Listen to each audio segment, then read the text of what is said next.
आइए गाइस आगे बढ़ते हैं और इस वीडियो में अब हम आगे बात ये करने वाले हैं कि जो प्रिंट हमने अभी अभी सीखा है, जिसमें हमने देखा कि भाई किस तरीके से कॉमा वगैरह लगा करके हम एक से ज़्यादा चीज़ें स्क्रीन पे दिखा सकते हैं। सो अब इस स्क्रीन पे जो चीज़ दिख रही है, इसके लिए जो प्रिंट हमने सीखा है, इसमें और बहुत कुछ होता है। मैं उसके बारे में आप काफ़ी बातें कर सकते हैं, बट इससे पहले कि मैं प्रिंट पर थोड़ा और बात करूं, जो हमने वेरिएबल बनाए हैं इनके बारे में भी थोड़ा हमें और जानना चाहिए। तो आइए इन दोनों को थोड़ा सा हम और डेप्थ में लेकर के चलते हैं। तो देखिए a=5 में a वेरिएबल था और 5 हमारा डेटा था। ये दोनों बातें हम समझ गए हैं। अब बात ये है कि ए में 5 के अलावा और क्या क्या रख सकते हो। तो देखिए किसी भी प्रकार का नेगेटिव नंबर हो सकता है, थोड़ा बड़ा भी रख सकते हैं, कोई प्रॉब्लम नहीं है। कोई भी कितना भी बड़ा पॉजिटिव नंबर हो सकता है। एक ही बात का ख्याल रखेंगे कि वो डेसिमल नहीं होना चाहिए, क्योंकि अगर ये एक डेसिमल नंबर है तो फिर इसे हम एक अलग तरह का डेटा मानते हैं। तो जो नॉर्मल नंबर्स हैं हम उन्हें कहते हैं कि ये हैं इंटीजर्स। हम उन्हें शॉर्ट में इस तरीके से इंट लिखते हैं। ध्यान दीजिएगा कि मैंने यहाँ पर हैशटैग का इस्तेमाल किया है। हैशटैग लगा करके किसी चीज़ को लिखने का मतलब होता है कि मैं पाइथन से ये कह रहा हूँ कि ये एक कमेंट है। And what do you mean by comment? Comment का मतलब होता है कि वो कोई कोड नहीं है, वो मैंने अपने समझने के लिए अपने बाकी के दोस्तों को या जो मेरे बाद कोड करने आएगा, जिसका काम मेरे साथ मेरे बाद का कोड लिखना है, उसे समझाने के लिए मैंने कोई बात अपनी भाषा में, हिंदी में, इंग्लिश में, तमिल, तेलुगु, मराठी में कोई बात लिख दी है। वो कोई बस एक डेफिनेशन है जिसके बारे में, जिससे कोड के बारे में कोई बात पता चलती है। जैसे मैं आपको समझा रहा हूँ कि भाई इस चीज़ को इंटीजर कहते हैं। अब सीधी सी बात है, ये एरो वगैरह तो नहीं होता होगा पाइथन का कोड, तो ये बस समझाने के लिए कोई मैसेज लिखना, इसके लिए हम हैशटैग लगा करके इसको लिखते हैं। क्योंकि अगर इसके बिना लिखेंगे तो फिर तो पाइथन का कोड समझा जाएगा, और ऐसा कोई कोड होता नहीं पाइथन में कि हम यहाँ पर जा करके लिखें कि दिस इज़ कॉल्ड इंट। तो ऐसा कुछ नहीं होता पाइथन, ये मैं आपको समझाने के लिए लिख रहा हूँ। तो दैट इज़ वाई। तो खैर मैं ये मैसेज तो खैर हटा देता हूँ, छोटा ही रखते हैं। And the other thing is called, एक नया वेरिएबल बनाते हैं b, एंड इसे हम डेसिमल नहीं कहते प्रोग्रामिंग में। इसे हम एक चीज़ कहते हैं जिसे कहते हैं फ्लोट। तो इंट कह सकते हैं, फ्लोट कह सकते हैं, we have so many names, ऐसा कोई इसमें दिक्कत वाली बात नहीं है। इंट एक नंबर का टाइप हुआ, फ्लोट एक नंबर का टाइप हुआ।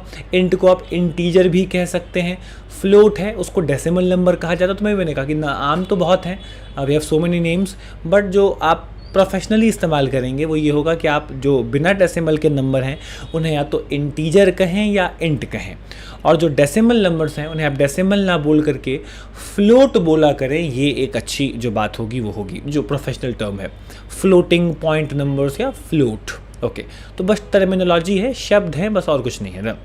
अब अगर आप देखेंगे तो यहाँ पर फिर सी लिखा मैंने, और यहाँ पर अब एक और चीज़ आपको बताऊँ मैं। देखिए ट्रू, तो कभी कभी क्या होता है ना, हमें प्रोग्रामिंग में ये जस्टिफाई करना पड़ता है कि काम हुआ है नहीं हुआ है, कोई बात सही है गलत है, भाई पेमेंट हो गया क्या, इस इंसान का जो पासवर्ड है वो सही है क्या। तो इस तरह के जो सवाल कई बार हमारे सामने आते हैं प्रोग्राम को लिखते समय, ऐप सॉफ्टवेयर्स को बनाते समय, तो कई बार उनका जवाब हम इस तरीके से हाँ या ना ऐसे देते हैं, ट्रू या फॉल्स। तो इसको जो है एक टेक्निकल नाम दिया गया है बूलियन का, या शॉर्ट में कहें तो बूल। फुल फॉर्म इसका क्या है? बूलियन, जिसका मतलब होता है ट्रू या फॉल्स। सिर्फ दो ही चीज़ें हो सकती हैं। ख्याल रखेंगे सिंटेक्स, ग्रामर ये कहता है कि ट्रू कभी भी स्मॉल नहीं होना चाहिए, हमें टी हमेशा कैपिटल रखना है, और फॉल्स में भी ये चीज़ एफ जो है हमें कैपिटल रखनी है। तो ट्रू और फॉल्स ये दो चीज़ें हमारे सामने यहाँ पर जो है एग्जिस्ट करती हैं। तो ए बी सी तीन अलग अलग वेरिएबल, और तीनों में तीन अलग अलग डेटा के टाइप मैं आपको दिखा रहा हूँ। ये डेटा ही है, इन्फॉर्मेशन रख रहे हैं, बट उसके टाइप्स हैं अलग अलग। तो आप देखेंगे कि सबसे पहले नंबर पर हमारे पास इंटीजर है, कोई भी normal, positive, negative, including zero, zero भी शामिल है। ज़ीरो भी लिखेंगे तो उसे इंटीजर ही कहा जाएगा।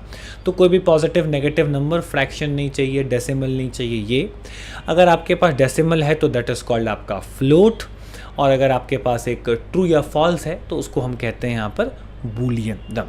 इसके बाद अगर आप देखें तो we have one more data type. वैसे तो और भी बहुत होते हैं, बट फिलहाल हम इन चार के ऊपर बात करेंगे क्योंकि ये अभी के लिए ज़रूरी है। बाकी वक्त के साथ साथ जैसे जैसे ज़रूरत पड़ेगी वैसे हम देखते जाएंगे। तो अगर आप देखें तो इस डी के अंदर हम एक और नया डेटा लिख रहे हैं। जैसे मान लीजिए हमें किसी का नाम लिखना है, हमें लिखना है कि hey your product was very good.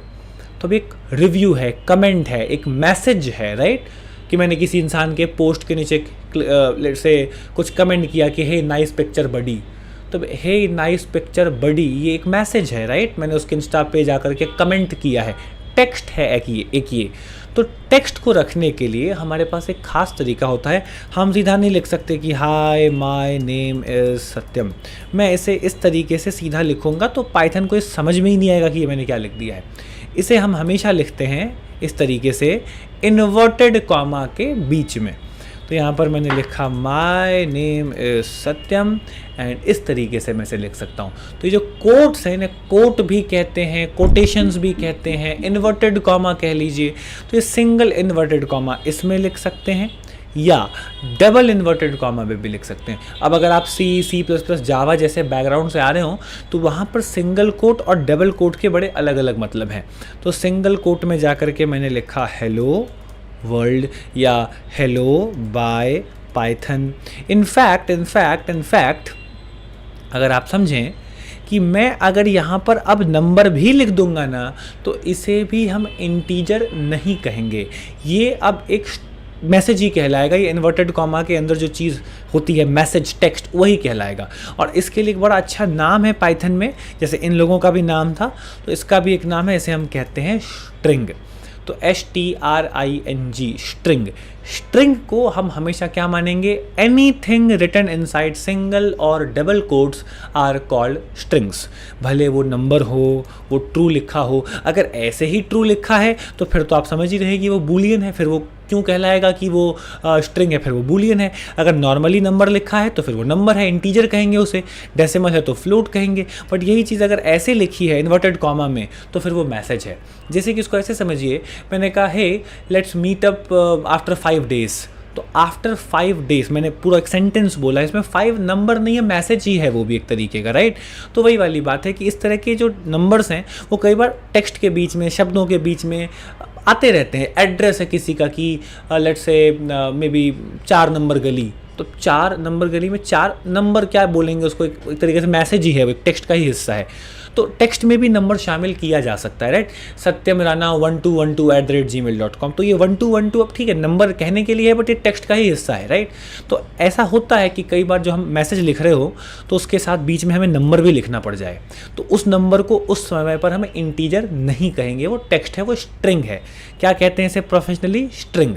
तो एनीथिंग जो सिंगल या डबल इन्वर्टेड कॉमा में लिखी हुई है उसे स्ट्रिंग कहेंगे, और फिर वो एक नॉर्मल नंबर नहीं है अगर आपने ऐसा लिख दिया तो भी।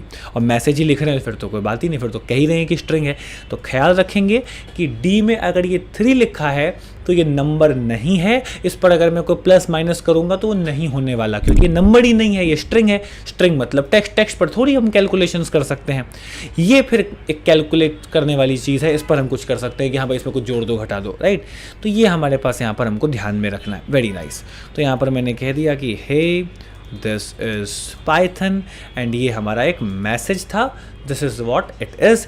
इस तरीके से हमको ये समझ में आया कि भाई 4 टाइप के हमारे पास यहाँ पर जो है डेटा टाइप्स होते हैं, और इनको हम कहते हैं ये फंडामेंटल डेटा टाइप्स हैं। ये वो बेसिक डेटा टाइप्स हैं जो आप अपनी प्रोग्रामिंग की जर्नी में सबसे पहले सीखते हैं। और इसके साथ और भी जो चीज़ें हैं, अब जैसे मैंने कहा था फ़ोटो वीडियो भी रखना एक चीज़ हो सकती है कि डेटा ही है तो फ़ोटो वीडियो भी डेटा होता है, तो वो सब भी आएगा वक्त के साथ साथ। इनफैक्ट इनका कलेक्शन भी आएगा कि बहुत सारा डेटा एक साथ रख रहे हैं, तो काफ़ी चीज़ें और आएंगी आगे जाकर। और इनफैक्ट आप ये जानेंगे कि a=43 में ए वेरिएबल तो चलिए बाद में है, ए इंटीजर नाम की क्लास का ऑब्जेक्ट है। तो ठीक है, बहुत सारी इंटरनल चीज़ें भी हैं, वो धीरे धीरे करके इसकी और डेप्थ में जाएंगे और बहुत सारी फैसिनेटिंग बातों को समझेंगे। फ़िलहाल अपनी शुरुआती जर्नी में, प्रोग्रामिंग के शुरुआती दिनों में, ये 4 टाइप के डेटा से ही हमारा काम हो जाने वाला है। वक्त के साथ साथ हमें और टाइप और नई चीज़ें देखने को मिलती रहेंगी। तो ऐसा नहीं कि सारे के सारे डेटा टाइप आ गए हैं, और भी होते हैं, आगे आएंगे। अब इन चारों के डेटा टाइप की तो बात हो गई, देखिए थोड़ा वेरिएबल की भी बात कर लेते हैं। तो जो वेरिएबल हम बना रहे हैं ना, इस वेरिएबल को बनाने के भी थोड़े रूल्स हैं। अब देखिए वेरिएबल के नाम के आगे नंबर हो सकता है, पीछे नहीं। अगर आप देखें यहाँ पर डे लिखा, day 1 is allowed, 1 day is not allowed. नाम जो है वो नंबर से शुरू नहीं हो सकता। माई डे, ये अलाउड नहीं है क्योंकि इसके बीच में स्पेस लगा दिया आपने। किसी भी वेरिएबल में स्पेस या कोई भी स्पेशल कैरेक्टर जैसे dash, hat, star, hashtag, @ exclamation mark, किसी भी प्रकार का ऐसा कोई स्पेशल कैरेक्टर सपोर्टेड नहीं होता है। अगर आप ये लगाएंगे तो एक इनवैलिड नाम माना जाएगा और इस तरीके से आपको पाईचार्म या VS कोड जहाँ भी आप कोड लिख रहे हो एक अंडरलाइन दिखाई देगी कि भाई आपके कोड में कुछ गड़बड़ करी है, आपने इसको मत चलाइएगा। अगर फिर भी आप चला देते हैं तो पाइथन का कंपाइलर आपसे आके कहेगा भाई ये क्या लिखा है, मुझे समझ में नहीं आ रहा, भाई तुमने कुछ गलत चीज़ कर दी है, राइट। तो इस तरीके से ऑल्दो एरर्स भी पढ़ने चाहिए, बट ठीक है, आते हैं उस चीज़ पे भी। देन अगर आप इसमें भी अभी देखेंगे तो can not assign to expression here, maybe you meant double equals to instead of equals to. तो आप देखिए यहाँ पर वो कह रहा है कि भाई क्या करना चाह रहे हो, कुछ समझ में नहीं आ रहा है, वो खुद भी नहीं समझ पा रहा है कि ये लिखा क्या है, राइट एकदम। तो अब खैर यहाँ पर हम एक चीज़ कर सकते हैं, वो है अंडरस्कोर। ये इकलौता ऐसा सिंबल है जिसे आप भले बार बार लगा लो बट लगा सकते हो, राइट। इसको तो बार बार क्या एक बार भी नहीं लगा सकते, इसको तो बार बार क्या एक बार भी नहीं लगा सकते। तो ये पॉइंट है कि स्पेशल कैरेक्टर्स की गिनती में सिर्फ एक ही स्पेशल कैरेक्टर सपोर्टेड है, एंड दैट इज़ आपका ये इस तरीके का हमारा अंडरस्कोर। इसको अंडरस्कोर कहते हैं। एक और बात, चलिए तो रूल्स हो गए कि नंबर से स्टार्ट नहीं करना चाहिए, बीच में कोई स्पेशल कैरेक्टर नहीं होगा। ये बात समझें कि कैपिटल में बनाया गया डेटा अगर फिर प्रिंट करते समय स्मॉल में प्रिंट करेंगे तो नहीं होने वाला, क्योंकि बनाया कैपिटल में था। तो देखिए क्या आ रहा है कि name A is not defined, did you mean capital A. तो वो कह रहा है कि भाई आपके पास कैपिटल ए नाम का वेरिएबल है, वो अलग है, ये अलग है। अगर आप स्मॉल बना करके उसमें कुछ और रख रहे हैं तो दोनों डब्बों को अलग अलग ट्रीट किया जाएगा, दोनों डब्बे अलग अलग हैं। कैपिटल ए बना के स्मॉल प्रिंट करेंगे या स्मॉल बना के कैपिटल प्रिंट करेंगे तो काम करने वाला ये नहीं है। तो ख्याल रखिएगा कि इस बात को कहते हैं केस सेंसिटिविटी। केस का मतलब हुआ स्मॉल केस, है ना, लोअर केस, अपर केस, तो कैपिटल केस कह लीजिए। तो स्मॉल एंड कैपिटल केसेस से अल्फ़ाबेट से फ़र्क पड़ जाता है। अगर किसी ने एज नाम का वेरिएबल बनाया और इस तरीके का वेरिएबल बनाया तो दोनों अलग अलग माने जाएंगे, एक ही नहीं है। हाँ, अगर आप इसी में जा कर के कुछ और रख देते हैं तो इसको हम ऐसा कहेंगे कि पहले एज में 3 था और अब वो इंसान बड़ा होकर 4 साल का हो गया है। बहुत लंबे समय के बाद आपने उसे अपडेट कर दिया। तो अगर आप a = 4 और थोड़ी देर के बाद आपने मान लीजिए उस पर कुछ काम किया, फिर आपने कहा a = 5, फिर आपने प्रिंट किया, तो पहले a 4 था, 4 प्रिंट होगा। उसके बाद a को अपडेट करके आपने 5 कर दिया तो 5 प्रिंट होगा। यहाँ ये एक ही वेरिएबल है, अलग अलग नहीं है। बट अगर आपने कैपिटल बनाया तो वो कंप्लीटली नया वेरिएबल है। अभी देखिए दोनों जगह 4 ही आ रहा है। क्यों? क्योंकि एक बनाया, प्रिंट किया, फिर एक नया वेरिएबल है ये इसको हम एक नई चीज़ मानेंगे। तो प्रिंट तो अभी आप स्मॉल वाला ही कर रहे हो तो वो तो 4 ही है, मेक सेंस। तो इस चीज़ को हम ख्याल में रखेंगे। तो ये तो हो गई कुछ जो इम्पॉर्टेंट एक तरीके से कहिए रूल्स वाली बात है, वो कि वेरिएबल को बनाने से पहले किन बातों का ध्यान रखना है। अब बात करते हैं कि भाई ये वेरिएबल्स अगर बनाने हैं तो कुछ बेस्ट प्रैक्टिसेस होती हैं, उन पर बात करते हैं। वैसे तो बहुत सारी चीज़ों को ध्यान में रखना चाहिए, ठीक है, वेरिएबल्स के केस में बहुत सारी क्या आएंगी, बट हाँ जब एक लंबा बड़ा प्रोग्राम बनाते हैं तो काफ़ी सारी बातें होती हैं जिनको ध्यान में रखना चाहिए। अगर इन बातों को ध्यान में रख करके आप अपना प्रोग्राम बना रहे हो तो इससे आपका प्रोग्राम अच्छा दिखेगा, साफ दिखेगा, समझने में आसान होगा, मेंटेनेबल होगा। और कल को इस प्रोग्राम में अगर बहुत सारी नए लोग आकर के कोड में कुछ चेंज भी करें और सब अच्छे से ध्यान रखें कि बेस्ट प्रैक्टिसेस का ख्याल रखना है, क्लीन कोडिंग करनी है, तो प्रोग्राम कभी भी उसमें ऐसा नहीं होगा कि खिचड़ी बन गई, अब समझ में ही नहीं आ रहा, 10,000 लाइन का कोड हो गया, कहाँ क्या लिखा है। ऐसा अक्सर होता है कि जब आप कोड लिखते जाते हो, आपके बाद लोग आते हैं, आपके साथ के लोग होते हैं, और जिसको जैसा मन आया उसने वैसा लिख दिया, तो बाद में ये प्रोजेक्ट फिर मेंटेन करना, इसमें कुछ नया ऐड करना बहुत स्लो हो जाता है।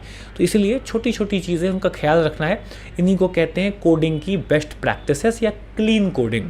तो बहुत छोटी छोटी बातें हैं शुरुआत में, तो इनका ध्यान रखिए। जैसे कि सबसे बेसिक सी बात, वेरिएबल बनाइए तो कोशिश कीजिए कि उसका नाम स्मॉल ही रखा जाए। अब आपने अभी देखा मैंने कैपिटल रखा तो कोई एरर तो नहीं आ रहा है, but this is a trend. आमतौर पर हम ऐसा करते हैं प्रोफेशनल कोडिंग में कि हम वेरिएबल्स का नाम अक्सर स्मॉल रखा करें।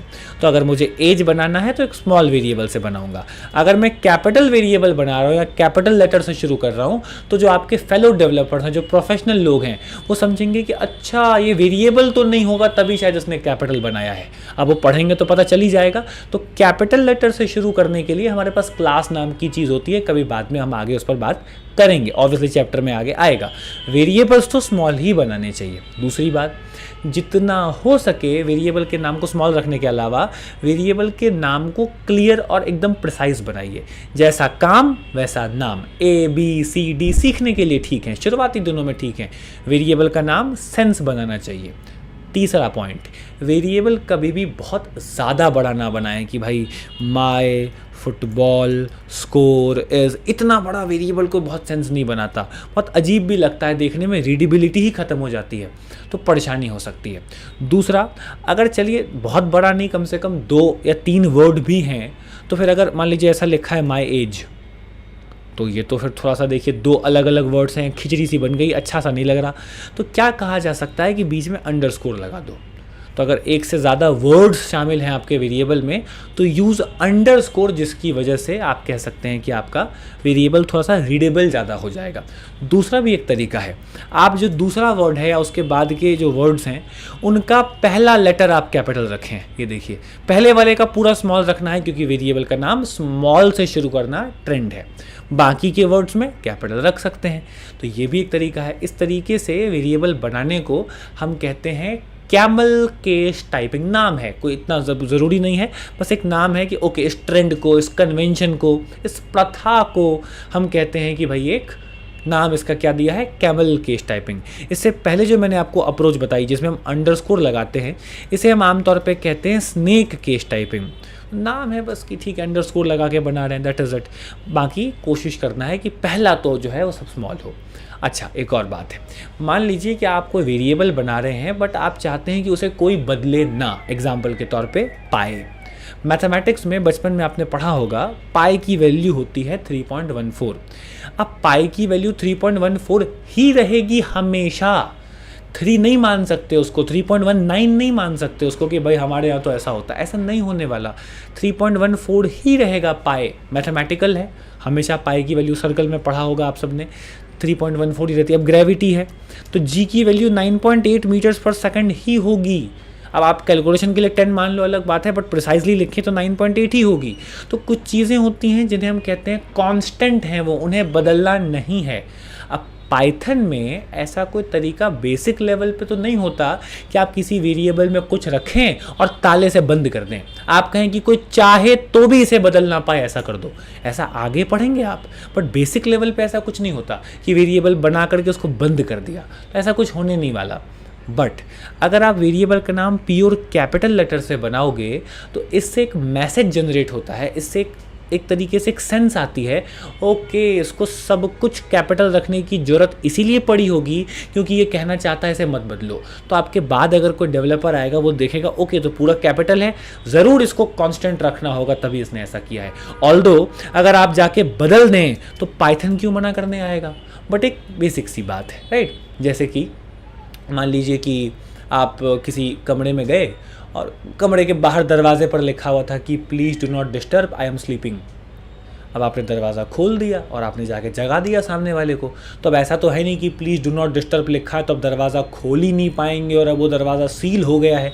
बस एक हिदायत है कि भाई मत करना, ऐसा अच्छा नहीं लगता है, ठीक बात नहीं है वो। तो कोई भी प्रोफेशनल जब आपका कोड देखेगा कैपिटल देखते से वो खुद ही इस बात को 100% अवॉइड कर देगा कि भाई इस वेरिएबल को अपडेट करने से बचो, इसको नहीं छेड़ना है, इसको नहीं बदलना है। ऑल्दो ऐसा करने पर पाइथन मना नहीं करने वाला है, राइट।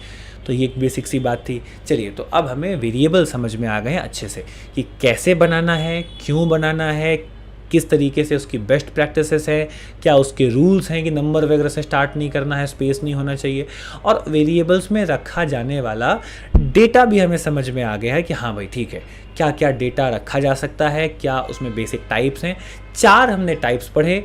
हमने कहा इंटीजर है, हमने कहा फ्लोट है, हमने कहा बूलियन है और हमने कहा स्ट्रिंग है। और होते हैं डेफिनेटली यस। वक्त के साथ साथ आगे आएंगे, बिल्कुल सही समझे। अब थोड़ा प्रिंट पर वापस चलते हैं क्योंकि यही पढ़ा है अभी तक हमने। तो a = 5, b = 10 प्रिंट कर दिया a + b। हाँ, तो आप a + b को किसी चीज़ में रखने के बजाय सीधा भी प्रिंट कर सकते हो, कोई इशू नहीं है। अगर आपने इनके बीच में कॉमा वगैरह डाल दिया तो 2 अलग अलग चीज़ें प्रिंट हो जाएंगी, 5 अलग प्रिंट होगा, 10 अलग प्रिंट होगा। आप चाहें तो मैसेजेस भी यहाँ पे सीधा प्रिंट कर सकते हैं, रख के भी कर सकते हैं, सीधा भी। कैसे कि the sum is equals to, अब ये एक मैसेज है डबल कोट्स में लिखा हुआ, तो मैंने इसे रन किया तो आप देखेंगे यहाँ पर द सम इज़ प्रिंट हो गया है। उसके बाद आपने कॉमा लगाया, आपने कहा a + b, मैंने रन किया, the sum is equals to 15 यहाँ पर आपके सामने आ रहा है। तो पहली बात तो ये कि कॉमा का इस्तेमाल करके you can print multiple things, एक से ज़्यादा ऑब्जेक्ट्स, एक से ज़्यादा आइटम्स को आप प्रिंट कर सकते हो। और वो चीज़ें सीधी सी बात है पाइथन की ही होंगी। अब हमको पता है कि डबल कोट या सिंगल कोट में लिखी हुई चीज़ को स्ट्रिंग कहते हैं। तो इस तरफ से हमने स्ट्रिंग प्रिंट करा, उसके बाद कॉमा लगा के हमने a + b लगा दिया और उससे एक हमारी चीज़ प्रिंट हो गई। अच्छा, और देखिए और आगे अगर इसको बढ़ाएं तो व्हाट वी कैन डू, हम ऐसा भी कर सकते थे कि भाई डबल कोट्स में हम लिखते सम ऑफ, अब मैं यहाँ पे कॉमा लगाता हूँ, कहता हूँ a, कहता हूँ एंड, फिर कॉमा लगाता हूँ, कहता हूँ b, कहता हूँ इज़ a + b। तो ध्यान से समझिए, थोड़ा मेहनत लगी बट हुआ क्या है, पहले सम ऑफ लिखा हुआ प्रिंट होगा, a प्रिंट होगा, एंड प्रिंट होगा, b प्रिंट होगा, इज़ प्रिंट होगा और a + b। जब मैं a और b बोल रहा हूँ तो वाकई में a और b नहीं आ जाएंगे, a और b की वैल्यू आएगी। गाइस, हम यहाँ a और b को डबल कोट्स में ही क्यों नहीं लिख देते, इतना हम कॉमा वगैरह क्यों लगा रहे हैं? एक काम करते हैं, लिख के देख लेते हैं। देखिए, सबसे अच्छा तरीका है सीखने का कि गड़बड़ एक आध बार कर ही लो। उससे क्या होता है कि डाउट्स फिर आते नहीं दोबारा उस तरह के कि भाई अब क्लियर ही है भाई ये बात, है ना। तो मैंने क्या किया, सब कुछ एक साथ डबल कोट में लिख दिया। दोनों चीज़ों का आप आंसर में फ़र्क देखो। Sum of a and b is a + b, जैसा आपने लिखा वैसा का वैसा एज इट इज़ प्रिंट हो गया। भाई ए जो है वो मैसेज नहीं है, ए डब्बे का, वेरिएबल का नाम है, और डबल कोट्स में लिखी हुई चीज़ तो मैसेज होती है, जैसा लिखेंगे वैसा आ जाएगी। तो मुझे जैसा लिखा है वैसा थोड़ी चाहिए, मैं तो उसको कैलकुलेट करना चाहता हूँ। मैं तो चाहता हूँ ये डेटा है, ए नहीं प्रिंट करना है, ए का डेटा प्रिंट करना है, तो वो फिर स्ट्रिंग का हिस्सा नहीं है, वो डबल कोट के बाहर आएगा। एंड क्योंकि वो बाहर आएगा तो एक से ज़्यादा चीज़ों के लिए कॉमा, सिंपल। तो इस तरीके से यहाँ पर हम ये समझ पा रहे होंगे कि वेरिएबल्स को स्ट्रिंग्स के साथ, मैसेजेस के साथ मिला के अगर प्रिंट करना है तो वी कैन यूज़ कॉमास, और डबल कोट को हम सेपरेट कर करके लिख सकते हैं। इसी काम को करने का एक और भी तरीका है। क्या? व्हाट यू कैन डू, आप यहाँ पर इस चीज़ को वापस से लिखो और आप डबल कोट्स के ठीक पहले एक यहाँ पर F का सिंबल लगा दो। तो F stands for formatted string. F का मतलब होता है फॉर्मेटेड स्ट्रिंग, जिसका क्या मतलब है कि अब आपको कॉमा लगा करके, डबल कोट्स लगा करके चीज़ों को बंद करने की कोई ज़रूरत नहीं है। आप क्या करेंगे, यहाँ पर आप करली ब्रैकेट्स लगाएंगे डबल कोट्स के बीच में, राइट, अंदर, और आपको यहाँ पर जो भी मैसेज लिखने हैं आप यहाँ पे लिख सकते हो।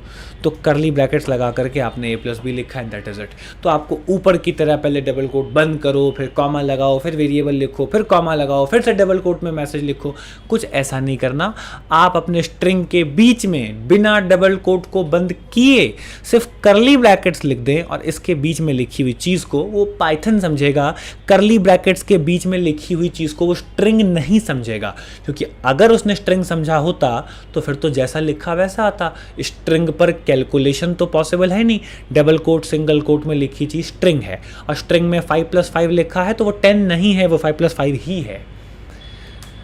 तो आप देखिए, जैसे ऊपर a एंड b में a एंड b ही आ रहा था, यहाँ पर आप देखिए सम ऑफ 5 एंड 10 इज 15 यहाँ पर हमारे सामने आ रहा है। तो दिस इज़ व्हाट, हम एक तरीके से प्रिंट को समझ पाए कि भाई अगर कोई सिंपल काम करना है तो वी कैन राइट प्रिंट, सामने छोटे ब्रैकेट्स, उसमें डेटा, हमने रन किया और हमारा आंसर आ गया। अब a में 5 था, 5 आ रहा है। वी कैन ऑल्सो सीधा सीधा कैलकुलेट, तो ये कर सकते हैं। हम अपने वेरिएबल्स के साथ उनको मिला सकते हैं, तो ये हमने कर दिया कि a + 5 + b, तो कोई प्रॉब्लम नहीं है, 20 आ रहा है फिलहाल हमारे सामने यहाँ पर, राइट। इसके बाद हमने कहा कि भाई एक काम करो, मैसेजेस लिखो, हमने कहा हेलो, रन करो।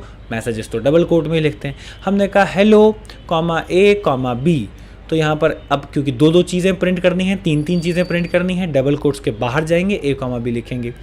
5 and 10 आर गुड नंबर्स। मैंने बस एक नॉर्मल सा अजीब सा रैंडम सा मैसेज लिखा है, तो hello 5 and 10 are good numbers यहाँ पर आ रहा है। बट इसी चीज़ को मैं ऐसे भी लिख सकता था कि मैं ये सारा का सारा मैसेज डबल कोट के बाहर बिना किसी कॉमा के, बिना किसी झंझट के सीधा लिख देता, तो फिर एज इट इज़ A और B ही लिखा आ जाता। अगर यही चाहिए तो फिर ठीक है, नहीं तो पीछे F लगाइए एंड A और B को यू कैन राइट इनसाइड इस तरीके से करली ब्रेसेस में, मिडिल ब्रैकेट्स में, और फिर आपका काम हो जाएगा। So this is how we can print. और ये बहुत एक सिंपल तरीका है। क्या हमें प्रिंट आ गया? फंडामेंटल्स तो हाँ, क्या मतलब फंडामेंटल्स और भी है क्या प्रिंट में? Definitely yes. प्रिंट में सीखने के लिए काफ़ी सारे कॉन्सेप्ट्स और भी हैं, पर ठीक है, वक्त के साथ साथ अभी हम अगली वीडियोस में उसे कवर करेंगे। सिर्फ प्रिंट में और बोर हो जाएगा वरना, ठीक है। तो हम इसको थोड़ा सा आगे बढ़ाते हैं, थोड़ी और कैलकुलेशंस पर, ऑपरेटर्स पर बात करते हैं, और बीच बीच में प्रिंट में भी अभी और थोड़ी थोड़ी चीज़ें हैं, उन्हें एक्सप्लोर करते रहेंगे। वरना सिर्फ प्रिंट पर बात करूँगा तो मे बी आपको लगे कि क्या अजीब सी चीज़ हम कर रहे हैं। तो धीरे धीरे आगे बढ़ते हैं, फिर चीज़ों का सेंस और बेहतर बनता जाएगा। तो अभी तक हमने ये पढ़ा है कि वेरिएबल्स क्या थे, डेटा टाइप्स क्या थे, वेरिएबल्स का नेमिंग कन्वेंशन क्या था, डेटा टाइप्स में क्या मतलब है डेटा टाइप्स का कि वे कितने टाइप के होते हैं। इसके अलावा हमने देखा प्रिंट कैसे करते हैं, प्रिंट की थोड़ी सी गहराई में हम गए, स्ट्रिंग वगैरह के साथ खेल करके हमने देखा। तो ये एकदम आप कहिए नर्सरी, LKG, UKG का जो KG लेवल का जो सिलेबस है वो है। धीरे धीरे हम आगे बढ़ते हैं, क्लास 1, क्लास 2, क्लास 3 ऐसे करके हम और थोड़ा सा और बेहतर चीज़ें करते जाएंगे। तो याद रखिएगा कि अभी स्ट्रिंग्स में और प्रिंट में और बहुत कुछ आना बाकी है, बट अब हम इतना कह सकते हैं कि हमने पाइथन को एक तरीके से शुरू तो कर ही दिया है। तो बस कंटिन्यू रखिए इस तरीके से, आप भी प्रैक्टिस कीजिए। सेम चीज़ जो मैं लिखता हूँ उसको थोड़ा चेंज करके, थोड़ा खुद का दिमाग लगा के, मैं भी कहिए कि सिर्फ नाम ही क्यों प्रिंट करना है। एक वेरिएबल बनाते हैं नाम का, एक वेरिएबल बनाते हैं एज का, एक वेरिएबल बनाते हैं सैलरी का, जेंडर का, वर्क क्या करता है उसका, एंड उसे प्रिंट करके देखते हैं। तो इस तरीके से छोटे छोटे काम कीजिए, इससे आपके प्रिंट को आपको प्रैक्टिस करने में बड़ा अच्छा सा सिंपल सा काम हो जाएगा। So this is what it is. और अब अगली वीडियो में हम बात करेंगे, अगले पार्ट में हम बात करेंगे ऑपरेटर्स के ऊपर। तो व्हाट आर ऑपरेटर्स, इसको ज़रा हम अब देखते हैं, और ऐसे ही करते करते प्रिंट और ये बेसिक चीज़ों को ख़त्म करेंगे। प्रिंट में अभी सेपरेटर, फाइल, फ्लश, थोड़ी थोड़ी चीज़ें बची हैं, उन्हें देखते हैं, एंड उसके बाद फिर हम और आगे के फ्लो कंट्रोल जैसे चैप्टर्स पर बात कर सकते हैं, जैसे कि इफ एल्स या लूप, इनपुट वगैरह, टाइप कास्टिंग वगैरह पर भी बात कर सकते हैं। तो बहुत ही सिंपल काम है, कुछ क्रेजी नहीं है, प्रैक्टिस करते रहिए, कुछ टफ नहीं लगेगा। और कुछ टफ लग रहा हो तो कमेंट्स में बताइए, उसका सोल्यूशन हम आपके लिए लेके आएंगे। तो मिलते हैं आपसे अगले पार्ट में।